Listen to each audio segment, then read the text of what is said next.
Meetings వచ్చి పాపం ఎన్నిసార్లు దశంభాగం ఇచ్చి దేవుడు ఆశీర్వాదం రాదు కదా అని భయపడి ఇచ్చి అన్నీ చేసిన తర్వాత చివరికి మళ్ళీ నరకానికి పో అన్నాడు అనుకోండి, ఎట్లా ఉంటుంది ఆ సంగతి చెప్పండి.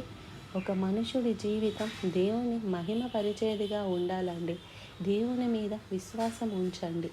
సాతానికి చోటు ఇవ్వద్దు, అపవాదికి చోటు ఇవ్వద్దు. వాడి మాయలకు, కిటుకులకు, షార్ట్ కట్స్కి లొంగొద్దు. దీవెన అనేదండి, ఏ దీవెన మీకు కావాలన్నా యేసు ప్రభువు నామములోనే నిజమైన శాశ్వతమైన దీవెన ఉంది.